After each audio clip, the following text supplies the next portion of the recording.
Hey, what's up, everybody? You're listening to the Enterprise Architecture Radio. If you're thinking about organizational complexity and agility, if you're concerned about operational efficiencies and are thinking of taking it to the next level, if managing innovation is one of your priorities, you have come to the right place. On this podcast, we talk about all of that and more. It's a jungle out there, and we will attempt to navigate this jungle of frameworks, methods, and most importantly, enterprise architecture in practice.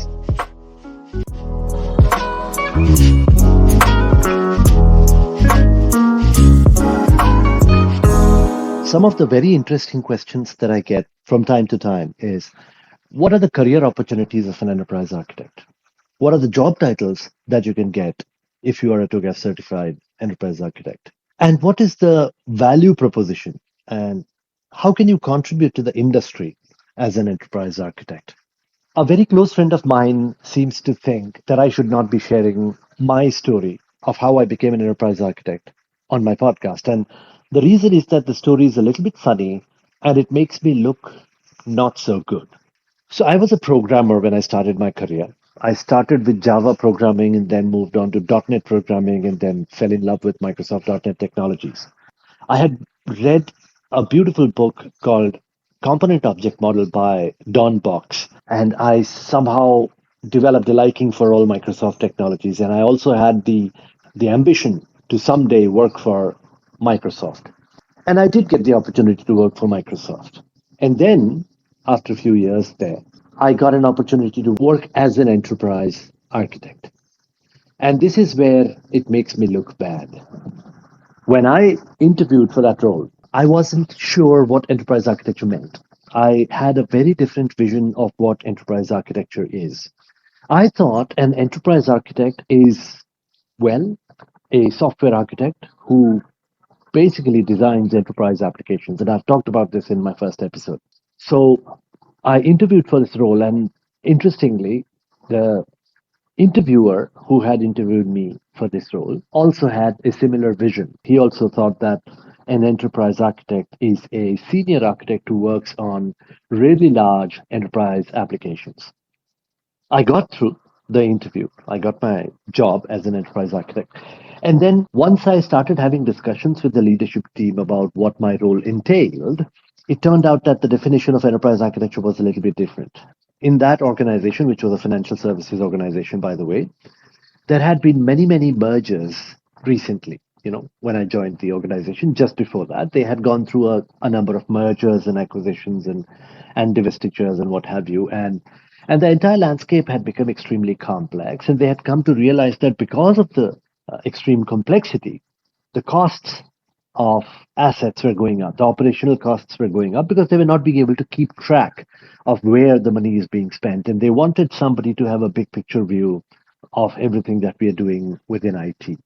That's where my journey of enterprise architecture started. So after that, I have held a couple of titles. I started as an associate architect, went on to become an enterprise architect, and then a senior architect. And then, I went back to the title of engineering manager, and then associate director, and then director. But even through all these titles, my role has more or less remained the same. I have been an enterprise architect. So, an enterprise architect is a mindset, I would say. It is a role in which your vision is widened. You get to see a lot more than what you're just doing. You look at it from a business perspective, you look at it from a strategic perspective, you look at it from a bigger picture view, to understand where the organization is going and what are the things that we can do to improve the efficiencies and the effectiveness of the organization. You get to study the blueprint of the organization and see where the gaps are and where improvements can be made. You work with the senior leadership team on strategic programs where you help the leadership team with the necessary business intelligence to take decisions about the organization's direction. Now, let's talk about what is the contribution that an enterprise architect makes. Now, if you really think about it, what is the job of any leader within any organization? It is to make sure that the organization meets its objectives most efficiently and effectively and as quickly as possible, right?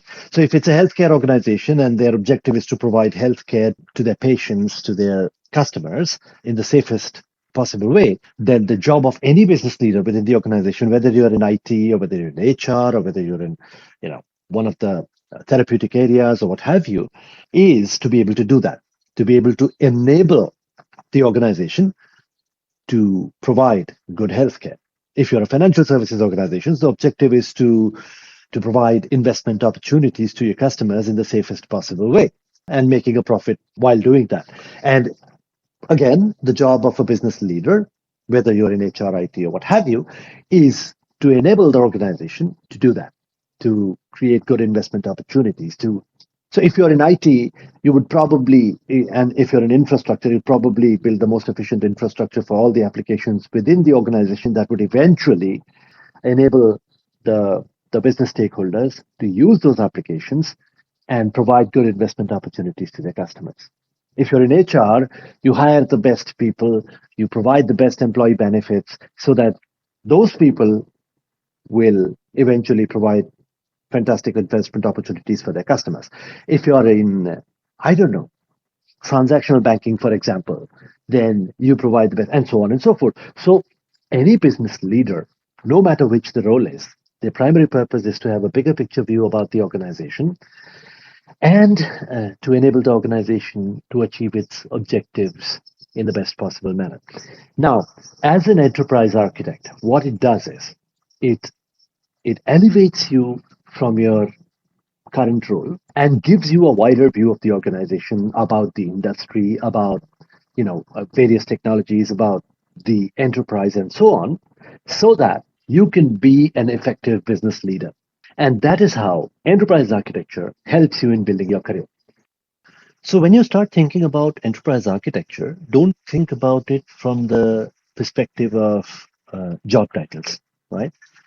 Understand that doing enterprise architecture, or studying enterprise architecture, or doing a TOGAF certification will provide you a wider perspective, which will basically make you a, a better business leader. Now, which brings me to a very interesting question. Who is enterprise architecture for? What are the prerequisites for you to do TOGAF certification or Zachman certification, or whichever it is that you're interested in? There is a common view that enterprise architecture is for the people within information technology. And while it is true to a certain extent, simply because the skills required to be a very good enterprise architect are, naturally existing when you are an IT engineer, right? Because of the documentation that you need to do as a part of the grind work, or the tools and the technologies that you need to understand, and all of that. But it is not necessarily always true. I know a lot of business leaders within my organization, for example, who on a regular basis contribute to the reorganizations, to the mergers and acquisitions, to the innovation strategies or what have you.